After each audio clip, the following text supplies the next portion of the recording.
We didn't say anything when the radiologist's job was threatened by a computer that could read an x-ray. But now the systems are coming for the rest of us.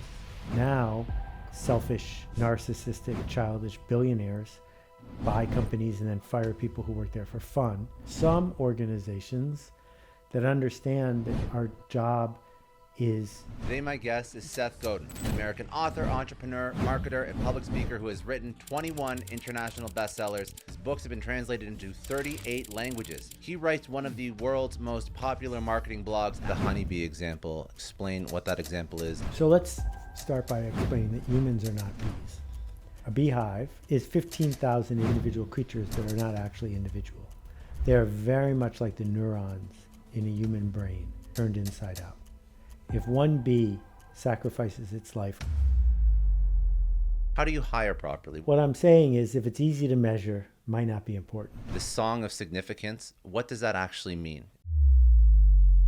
Welcome to Success Story. I'm your host, Scott Clary. Success Story is part of the HubSpot podcast network. Quick question before we get started. Did you ever play the game telephone as a kid? You start with one message, but as people share it, it gets more and more distorted. Sometimes work can feel that way, but the last thing you want for your business is to get a distorted message across your team. HubSpot helps you say goodbye to that chaos by helping you get all your teams on the same page. It's all in one. Your customer-facing teams will absolutely love it. You track leads, deals, support tickets, and everything in between, all from one spot. You need to know what your sales team is up to? Done. Want to see how your marketing campaigns are performing? You got it covered. HubSpot gives you and your teams all the vital customer info they need to create the best possible experience, no matter where they are. Save yourself the headache. See how powerful true connection can be. Give HubSpot a try. Your team and your customers will thank you later. Get started for free today at HubSpot.com. Today, my guest is Seth Godin, an American author, entrepreneur, marketer, and public speaker who has written 21 international bestsellers that have changed the way people think about work. His books have been translated into 38 languages. These books include Purple Cow, Tribes, Linchpin, and The Dip. He writes one of the world's most popular marketing blogs at Seth's.blog and hosts a podcast called Akimbo. He has given two of the most popular TED Talks of all time and has been inducted into the American Marketing Association's Marketing Hall of Fame. He is also the founder of several companies, including the Alt MBA, Squidoo, a website where users created pages on any topic, and Yoyodyne, one of the first internet-based direct marketing firms that was acquired by Yahoo in 1998. He's known for his innovative and unconventional ideas on how to spread ideas, build tribes, and make a difference in the world. His latest book is The Song of Significance, a new manifesto for teams.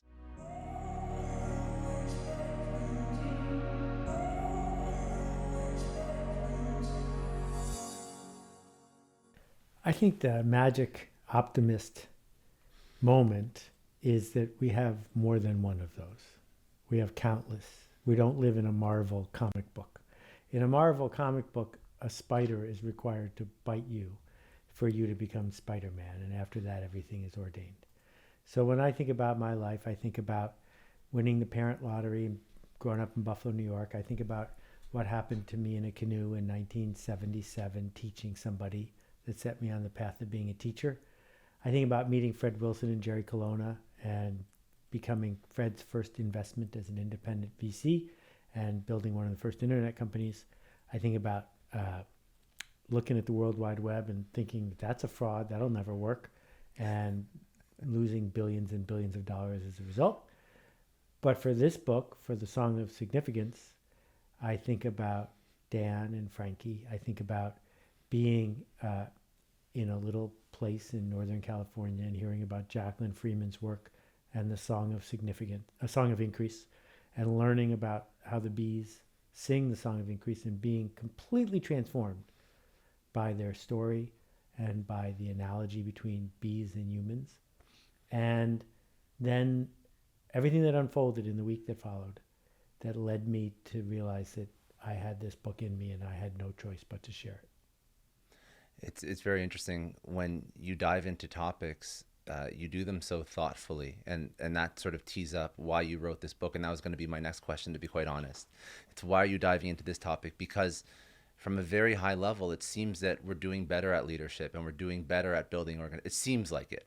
it seems like we've moved away from the command and control, but I think that when you're in organizations, I think that that's very far from the truth. So what explain to the listeners the song of significance? What does that actually mean in 2023? Well, there's a fork in the road, and if you see a fork, you should take it. On one end is more industrialism. We didn't say anything when the steam shovel made it hard to be a ditch digger. And we didn't say anything when the people working on the assembly line were told to race robots. We didn't say anything when the radiologist's job was threatened by a computer that could read an x-ray just as well as a mediocre radiologist could. But now the systems are coming for the rest of us. Now, cranky, sullen, selfish, narcissistic, childish billionaires buy companies and then fire them for fun, fire people who work there for fun. And, they basically toy with people and torture them because they have power. And the problem with the race to the bottom is that you might win. And the alternative, the fork in the road, is there are some organizations that understand that shareholder value tomorrow is not the point, and that humans are not a resource. Humans are people, and they are the point. Our job is not to get the last bit of value every day out of every individual by counting their keystrokes. Our job is to make things better. And the example that you referenced is an extreme example. Do you not feel that on average we're not doing better work, we're not building healthier organizations? I know that shareholder value is still top of mind for a lot of companies, but even, I look at one of the main examples that you bring up in the book, how tech got it wrong. I would have thought that tech would have been some of the more forward-looking organizations that would have been adopting better practices, better leadership policies, treating people more like humans than just pieces of an assembly line. Well, sometimes they do, and then they get stuck because of VCs, because of the stock market, because of scale. And, I hear from people every day around the world in so many industries. When you get pitched by a publicist who's just churning a list and doesn't care that they're spamming you, and when you get called at home by a telemarketer who's churning a list and doesn't care that they're lying to you, or you talk to a vice president at a bank who actually has no authority of any kind to do anything, even change the order of the bills they're handing you, they're just doing their job too. And the crank of the industrial engine persists. And yes, there are doctors who will take their time and look you in the eye. And there are clerks who will take their time and ask you a pleasantry. There are people who will choose to be people at work. But too often it's the exception.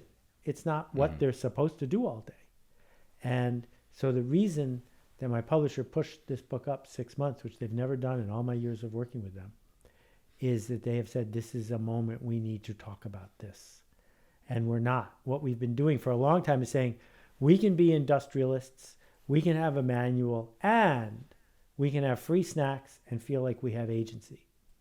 But in fact, you don't get the and part, because industrialists, given their druthers, will act a lot like Elon Musk, will act a lot like somebody who's standing there with a stopwatch because the stock market makes them, as opposed to, for example, the way that Google treated its first 500 employees, which is not what it's like to work at Google today. Now, you mentioned the honeybee example, and I want you to explain what that example is and some of the similarities and how we can sort of take examples from honeybees, which is a wild example, and you're going to go into it in a second. But then I want to draw some parallels between the adaptive and the thriving nature of the honeybees and during their song of increase and in the face of adversity, and then we can encourage similar resilience and forward motion in individuals and organizations, promoting a sense of safety, psychological security, like all these different things that are good leadership techniques and tactics and strategy that we sort of that you have originally seen in a beehive. So explain that to me.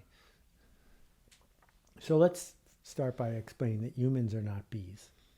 That in fact, a beehive, and I could share bee trivia all day long, but a beehive is 15,000 individual creatures that are not actually individual.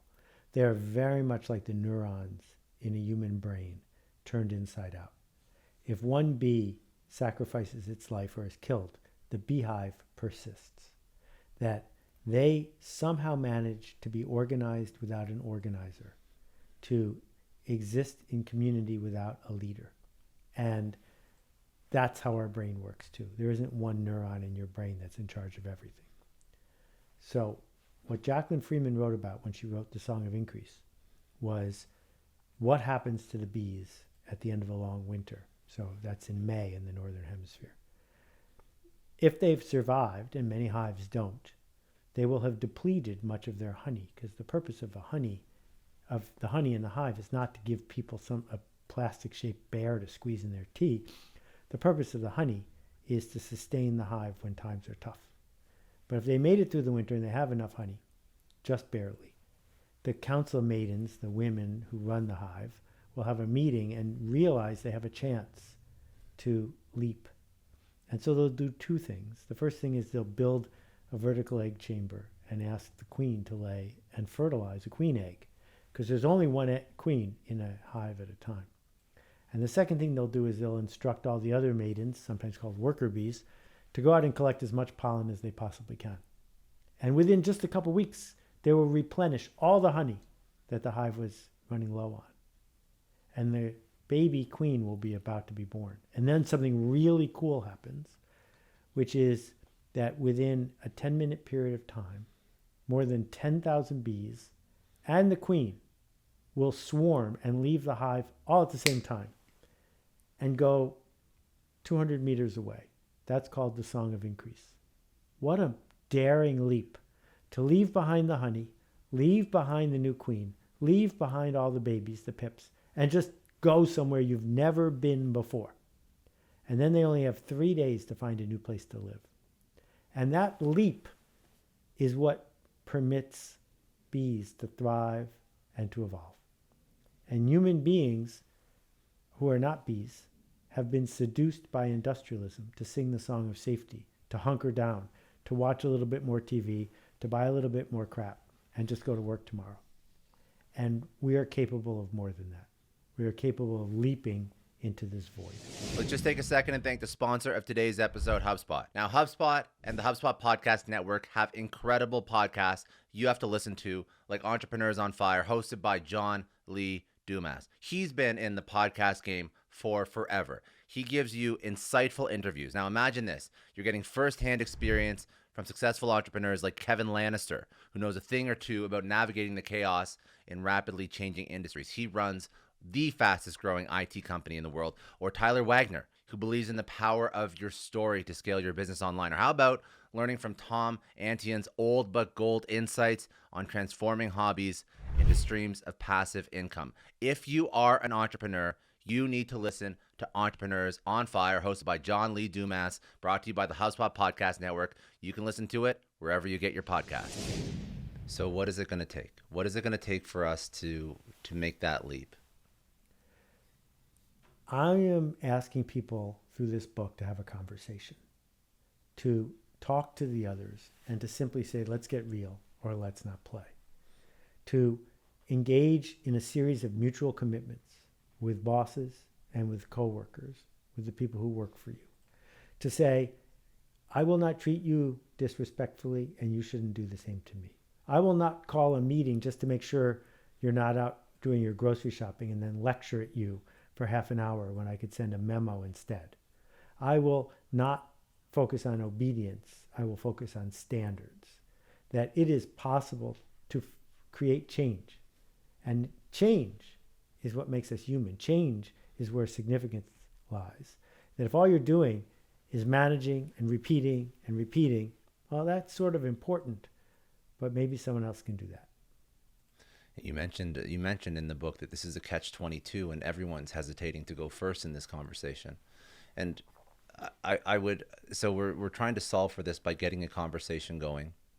But I would also argue that many people don't think they're mistreating their employees. Many people are stuck in a legacy mindset, and they may not even be aware that this is not the way that you should be leading. So what does good look like? What does an ideal organization look like, so that we can sort of frame it? Why is the it sounds silly to say this, but why is the assembly line mode of leading an organization not ideal? Okay, so there are very few villains here. Most people who are working hard, whether they are managers, bosses, or employees, are not seeking to do the wrong thing. I will leave several billionaires out of that discussion. But in general, they're just doing their job. But their job was invented 110 years ago. That industrialism is a very specific way of being in the world that was inconceivable before the 1800s. And return on machines, return on time, figuring out how to use a stopwatch, measuring everything. Well, it made us all rich. It gets you a certain kind of productivity. But it's running out of steam. It's running out of steam because now every car is really high quality. And now every car is made in pretty much the most efficient possible way. It's being replaced by a creation of value that works a different way. So the project I did before this one, I was a volunteer for over a year, coordinating the work full time of more than 300 people in 40 countries to build the Carbon Almanac. Every one of us was a volunteer. We produced a book that's been translated into Italian, Chinese, Korean, Japanese, Czech, and many other languages. It won a worldwide award for design. It's 97,000 words. It's footnoted. When it came out, there wasn't one significant error in the whole thing. How did 300 people produce in less than 5 months a book like this with nobody in charge and nobody being told what to do? Well, that kind of leap is possible when you get good people who are enrolled in a journey and get out of their way. When you have standards instead of obedience. So, yeah, we still need managers. I want the people at the pacemaker factory and the people who are, doing surgery to be extremely structured in their management style. But if our job is to invent the future, we have to get beyond being mediocre, because GPT is better at being mediocre than we are. Now, when you mention that example, I think of Wikipedia as an example of that too. I think of Wikipedia and all the contributors and them checking themselves, and then the output is quite good. But there's a vision associated with Wikipedia. There's a higher calling for the people that contribute and spend their free time, very much similar to what you just did. So I want to understand your thoughts. An organization has to have that higher calling and that vision that permeates the people that work there, but simultaneously you're running up against the issue of people being very transient in their careers and moving. So the organization wants to have a vision, wants to get people to buy into it, but that person's only spending 2 years at that organization. How do you solve for that? Well, what's the vision of the Hillside Elementary School, right? That one of the most common jobs in the United States is school teacher. Lenny Levine, who was the kindergarten teacher at Hillside until he passed away, every year started over from scratch. And the mission for a lot of teachers is follow the curriculum, earn tenure, do your job, because that's what principals push them to do, because that's what boards push principals to do. And Lenny said, let's get real or let's not play. He said, in my kindergarten class, the rules are going to be different, and I'm going to change these kids forever. And 25 years later, my kids still remember, because you can choose to do that. And the receptionist at the doctor's office isn't the person who's going to be sticking a scope up somebody's nose, but she has a lot to do with whether someone's going to get better or not. And so the question is, how does she manage the office, that's her title, office manager, to create the conditions for possibility, not just for the patients, but for the people who work there, so that it's not a day's work for a day's pay. It's a human being showing up not as a resource, but as the point, because that's what work is for. Once we figured out how to grow enough food and other resources to survive, what exactly is the point of going to work? I'm just thinking. I'm just thinking about another point that you brought up was balancing the needs of the business versus the needs of the individual. So let's talk, because I think to if we look back at your body of work, a lot of the work that you've done on marketing is to shift the focus from focusing on the organization to focusing on the customer. And then a point that you bring up in this book is, as an organization, you're focusing on the not the needs of the organization anymore, the needs of the employee. And you've sort of mentioned this a few times. So I think this all comes down to how do we champion the needs of the individual or the employee, and again, look at them like not just a piece of a company but an actual human being. So what are the needs of the individual once they have their pay and they have their food and they have their shelter, and we've satisfied Maslow's hierarchy of needs? What does a person need in an organization? Well, I need to highlight one thing, which is I am not saying companies need to give some sort of economic value to their employees because it's the right thing to do. What I'm saying is creating the conditions for growth and significance actually helps the company achieve what it sought Correct. to accomplish in the first place. So if we can use Google as an example, and then I'll try to be more specific in your question. Early on, when I was at Yahoo, Google was doing some really interesting things. It was a pretty small company, and then they were going to have to shut down. And the reason they were going to have to shut down is not because they weren't making any money. They had plenty of money in the bank. It's because the amount of data they were trying to store was so large that it was crashing their search engine. It was taking forever to get results. And the laws of physics were involved here. You can't just say, let's everybody work harder, because the fact is the speed of light is the speed of light. And two engineers put in emotional labor and effort and figured out that if they just stored certain kinds of data on the outside of the hard drive instead of on the inside ring of the hard drive, it spins faster on the outside, and they could get the data fast enough to keep Google from going out of business. Now, that sort of change doesn't happen because some manager is offering people a bonus, nor does it happen because you're yelling at them. It happens because a human being is enrolled in the journey of trying to make a change happen. And what human beings want, and I surveyed 10,000 people in 90 countries, they want to be treated with respect. They want to exceed their own expectations for what they thought was possible. And they want to work with people that they like and respect. They want those three things way more than they want a promotion or title or salary. They don't want to travel or get paid a lot compared to being able to show up as a human to do work that matters with people who care. And I don't care if you run a sandwich shop, that's still going to pay off for you. One example that you brought up I thought was interesting to that point, and I think this is the right context. Correct me if I'm wrong, but the Harry Brighthouse example, where it's basically based on the movie The Paper Chase, and the professor's cold calling on students, but everybody wants to be in this class. And it's interesting because cold calling on students, it's uncomfortable. It's not something that you'd think people would want to subject themselves to. But this is the most wanted class that everybody wants to be in. So it shows that people, when given the opportunity to excel and be in a group of peers that are also excelling, they're going to take that opportunity. Well, it's important to note that not everybody wants to be in the class. In fact, almost nobody wants to be in the class, but that's enough. That if you've been indoctrinated from first grade to ask, will this be on the test, to do the minimum amount of work, and to get by, why would you want to be in a class where you get called on? The goal is to take an easy class. But if you are thinking smart about this, college is costing you $50, $60, $70, $80,000 a year that you're going to be in debt for decades or more. Why wouldn't you want to go to a classroom where everybody else wants to be there too?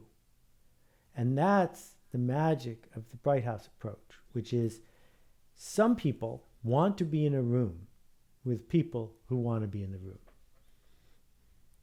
Now, this speaks about, I don't know if this speaks about the soft skills that you should be looking for, because then this this is an education for a leader saying, how do I find the people that want to be in that room?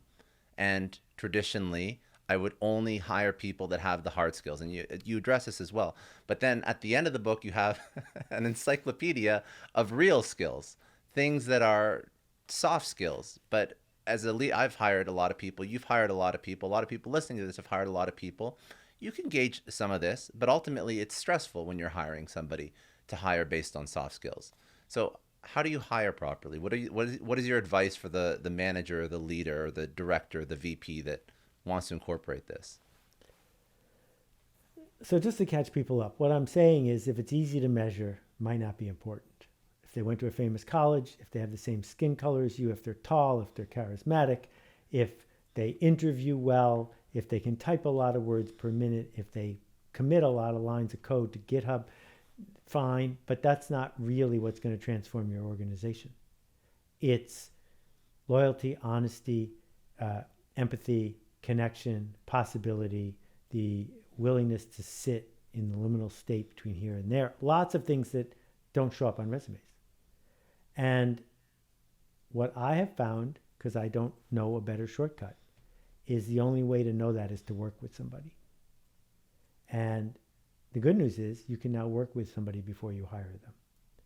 And so my ironclad policy is I only work with people I've worked with before. So if I'm going to work with somebody I haven't worked with before, I give them a project and I pay them for it. And in the act of them working with you, you can see what it's like to work with them. What do they do when something is difficult? Do they always need instructions? Do they give people the benefit of the doubt? If they're not acting like the kind of person you want to work with, don't work with them. So when I started my own business years ago, I felt like I was being thrown into the deep end. And there's a podcast I'm going to talk about in just a second that I wish I had when I was building anything from scratch. The podcast, some of the startups I worked in, it's called the Millionaire University Podcast. It's not just another business podcast with jargon and theory. The two hosts, Justin and Tara Williams, they've been there, done that, built their own multi-million-dollar business from scratch. This podcast is like having a personal mentor, a successful millionaire, giving you a masterclass each episode. They walk through highly tangible, tactical business strategies that they have used in their own business that will definitely make your life easier. They also bring on some of their own mentors that have helped them in their journey, as well as bring on new entrepreneurs that are figuring things out. And it's kind of like a Q&A classroom session. So if you are ready to take the next step in your business, you want to scale it to at least 7 figures and beyond, you need to listen to the Millionaire University podcast. They drop episodes every Monday and Thursday, and they've also built a community around this podcast. So if you are an entrepreneur, go down this rabbit hole. You can find their podcast, the Millionaire University podcast, on Apple, Spotify, wherever you get your podcasts. I wish I had something like this when I started my own business. Don't miss out on this opportunity. Trust me, you won't regret it. I love that. It's so simple. It's actually not that complicated when you break it down. Why did you feel it was important to highlight the difference between tension and stress? When I talk about tension, it makes people really uncomfortable, which is ironic, of course. Tension, if I want to shoot a rubber band across the room, is only going to happen if I pull it backwards. Otherwise, it doesn't go. No joke is funny without tension. That's why it's called a punchline. It comes at the end, right? When I say knock, knock, and you say who's there, there's tension as we wait for the next part. Tension is the essence of growth and learning and all the sorts of things we try to create as marketers and leaders. Stress, on the other hand, is wanting to be doing two things at the same time, here and there, away from here, toward here. That I need to be at work, but I need to be at home. That I have no choice but to be in this spot because I'm bolted down and I want to leave. Two different things at the same time. It causes our brain to output chemicals that don't make us happy. So I'm in favor of reducing stress by the stories we tell ourselves, by the choices we get to make, by creating a fairer culture.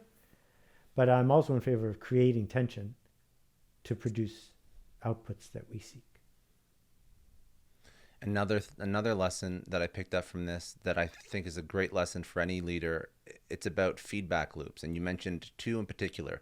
You mentioned Paul Orfalia and you mentioned Harry Acker, and the two feedback loops they built, I guess, into the DNA of their organization. I didn't know these stories. So, I mean, Paul, he was Kinko's, Harry was Sleepy's. Maybe you could tell those stories, and then a little bit of a playbook for how to build feedback loops into organizations, why they're so important. Because I think a lot of people, they're desk managers and they aren't as active in the field as they should be. Yeah, this is great. And I got to witness them both firsthand. Amazing. I'll begin by saying that culture defeats strategy every time. Culture is the way things are around here. Culture is how people make decisions when it's not in the handbook or the manual. Who is building the culture in your organization, in your shop, in the whole place? The culture is a choice. If you don't make the choice, you still made the choice. The culture is a choice. So Paul, and he called the place Kinko's because he had a big kinky haircut. Paul proudly told everyone he had dyslexia. He was virtually illiterate. And he built a company that he sold to FedEx for billions of dollars. And Paul told me that the way he built it was super simple. All day, every day, all he would do was visit stores. And he would walk into the store and say to the person behind the desk, "What's working?" And they had to tell him something that the store had innovated, little or big, that was working. And then he would tell all the other stores. And if they didn't have an innovation, they got in trouble. So everybody there knew that the culture was try something new. What would happen if we had 6 business books in the front of the store? Maybe they would sell. So one store tried that. And the next thing you know, it's a very big line of business. And then one day I was in a mattress store and the phone rang. I never met Mr. Sleepy. He was old at that time. But the phone rang and this clerk got really nervous because I guess the phone doesn't ring very often in a mattress store. And he answers the phone and I could hear it from like across the desk. And the guy who's talking doesn't say hello or anything, just says, "What's wrong?" And if you didn't have anything wrong with your store, you were in trouble. But if you could tell Mr. Sleepy something that wasn't ideal, it would get fixed. And that was the culture at Sleepy's. And so in both cases, we have somebody, they don't have to have their name on the door, who creates a culture of what things are like around here. And these acts of creating culture change what people think of as normal and what they decide to do next.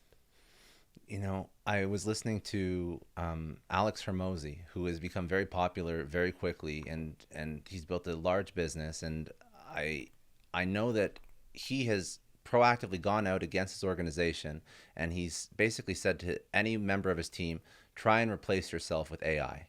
Try and replace any task you do with AI. As it doesn't matter what it is. And it's almost encouraging, it's giving psychological safety. It's encouraging people to feel safe saying, hey, listen, this piece of the job, it's redundant. My time is better spent somewhere else. And I don't think a lot of leaders are asking that and giving the psychological safe space for their employees to do that. I don't think a lot of employees are putting up their hands saying, hey, 50% of what I do is a waste of time. And that's a huge inefficiency. Yeah, no, it's a great point, and it gets to standards versus obedience. So one of the things that happened during the pandemic is an urban legend started to spread of some people who were doing 2 jobs, both full-time. And I've heard this. If they could just juggle the Zoom meetings, no one would know they had 2 full-time jobs.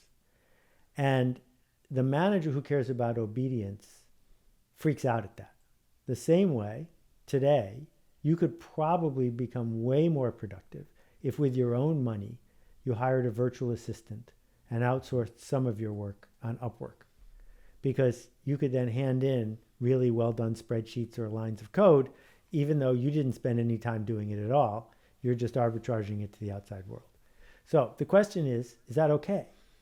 Well, if someone's measuring obedience, it's not okay, because what I paid for was your butt in a seat and your fingers on the keyboard, and I'm measuring how you work. But if it's standards, then what I'm measuring is, this is what we do around here and how we do it. Is this better than good enough? And if it is, continue. You figure out how to solve the problem. And so if you can create an organization built on standards, employees who are enrolled in your journey will continue to make the organization better because they will exceed standards. But if you build an organization that is based on obedience, then you have to watch everybody all the time. Because that obedience model, that's the low trust model. And I've seen this play out. I've seen companies install the work from home monitors where they take a screenshot every few minutes. Actually, I know somebody that interviewed for a VP level job. I think it was about a $300,000 salary plus bonus, and it was still 8 hours tracked on a computer, screenshots every couple minutes. And then I've seen companies take it to the nth degree where I think it was a call center, and this is just all anecdotal. I don't have points to back it up, but you hear the rumors of camera has to be on all day. The managers watch it. Like, it's just horror stories. Yep. It's absolute horror stories. How do you get, we touched on this a little bit, but I want to go a little bit deeper, because we were speaking about getting employees to care and getting employees to buy into the vision. And we spoke about some good examples. We spoke about, the receptionist at a doctor's office, or the individual you mentioned at the school. But for somebody who's hiring in a very boring, I put boring in air quotes, boring industry, and they feel like they're hiring, sales reps, and there's sales jobs all over the place, and people are coming and going, and they have high churn, and they're asking, how do I get this particular employee in an unsexy industry, in an unsexy job? And there's no altruism associated inherently with selling software, right, into an industry they don't care about. How do I get that employee to care? Let's get real again, or let's not play. If I owned a car dealership, I would say, if you were looking for a job, easy in, easy out, churning your way through a file and earning a certain kind of commission, here is the phone number of 4 of my competitors. Please go work there. Eager to send you there. But if you want to put yourself on the hook and you want to explore what it is to do a different kind of interaction with customers and a different kind of transparency with your boss, here's how we do things around here. And this is what I need from you, and this is what you're going to get from me. And I'm going to keep my end of the bargain. And if you don't keep your end of the bargain, you will know it before I do. And if you want to get real, this is the kind of place we're going to build together. Now, does that mean everyone will want to be one of my customers? Of course not. The reason we have car salesmen the way they do is that many car buyers want there to be car salesmen like that. They want high pressure and deception because it works. If it didn't work, I guarantee you it wouldn't be there. But we're going to appeal to a different kind of customer. And in fact, Ike Sewell, years ago, had a Cadillac dealership in Texas that was the number 1 Cadillac dealership in America because he did exactly the same thing. One of the things he did, and Zig used to tell this story, Zig or Tom Peters? Zig. One of the things he used to do is every 3 months, the sales manager and the service manager had to switch jobs. Why would you do that?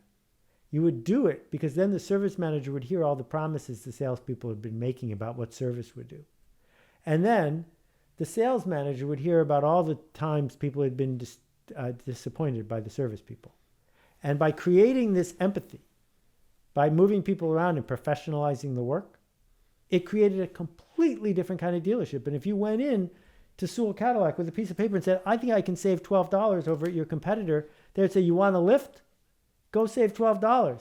We're not racing to the bottom. What's up, everyone? Just want to take a second, thank the sponsor of today's episode, Brevo. Now, Brevo is a game-changing platform that has the potential to supercharge your business. If you want to expand your customer base, supercharge your revenue, who doesn't, right? Brevo is the go-to platform. Brevo, you used to know it as Send in Blue, is designed to fully empower businesses to thrive. With Brevo, you have all the tools you need in one easy-to-use platform to cultivate meaningful relationships and drive sustainable, predictable growth. Brevo makes it simple and accessible to create engaging, personalized email campaigns, SMS or WhatsApp messages, stunning landing pages, automated workflows. Whether your goal is customer acquisition, retention, loyalty, Brevo checks all the boxes. It has a toolkit you need to turn the one-time browser into the long-time customer. Beyond just marketing, Brevo is a unified platform. It allows you to streamline your business ops, scheduling meetings, managing tasks and projects, all in one place. It's an ideal growth tool for marketers, SMBs, and sales teams looking for one consolidated toolbox to scale their business. It's trusted by over 500,000 businesses across 180 countries.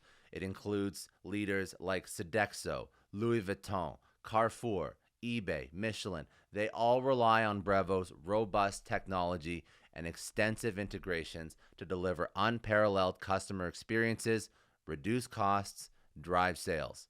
This is what you got to do.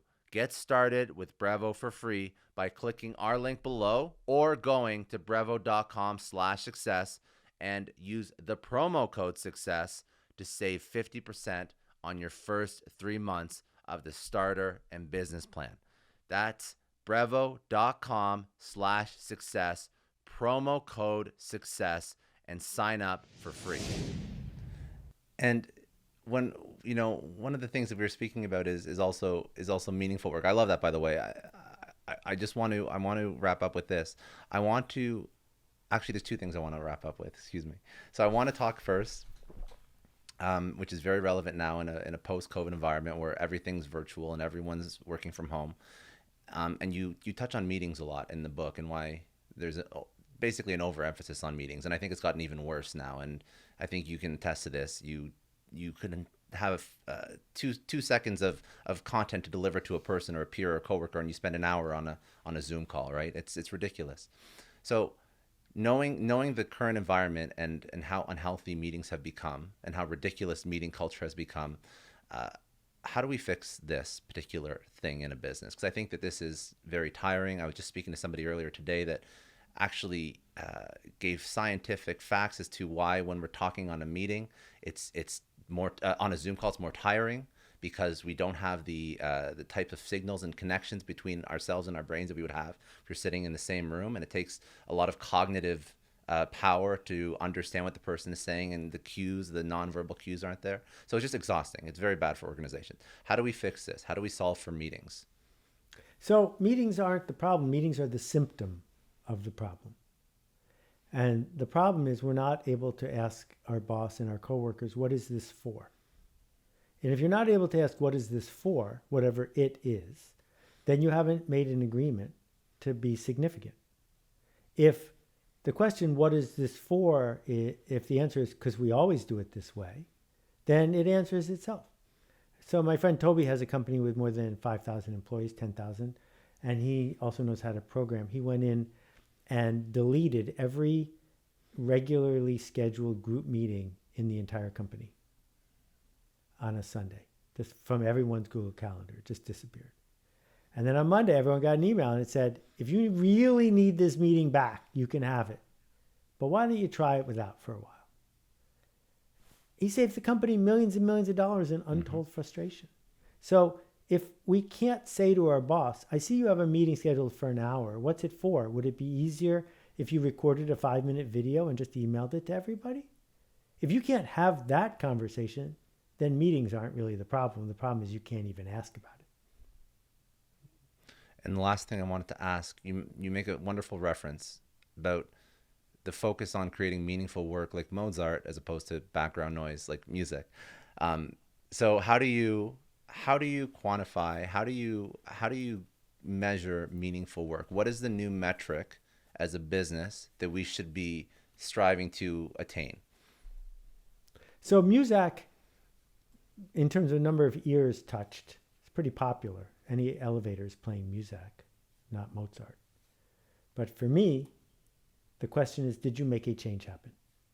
Did you take a risk to do a generous act for anyone? That the goal of being significant is the smallest unit of change in a good way for the smallest viable number of people, because then you get to do it again. Stop worrying about mass, stop worrying about average, stop worrying about scale, and worry about better instead. Because if you can create a better day for everyone who interacts, The business part will take care of itself. I love that. Now, if people want to go get the book, when is it coming out? I mean, you can drop all the socials that you want to drop, but where should they go get the book? What can they learn from the book outside of what we spoke about today? Who's this book for? Just give a little bit of a primer so that somebody's really clocked into what they're going to get from it, and then give some dates, because I think I have the dates, but I don't have them in front of me. So, right. So we're talking this coming out at the end of May. May 30th, the book comes out. If you go to seths.blog/song, SONG, there's some videos there from me. There's a link to podcast there, and there's lots of ways to buy the book. You will not find me in most of social media because I don't want to be the product. I would rather do my work, and perhaps you could try that too. I like that. Okay, last question I ask everyone. And you know what? If you write a 22nd and a 23rd and a 24th, I have no doubt you're going to keep writing books. We'll see how this answer changes as you release next book and next book and next book. But I ask everybody the same question. So after your career, after all your accomplishments, the businesses you've built, the books you've written, what does success mean to you?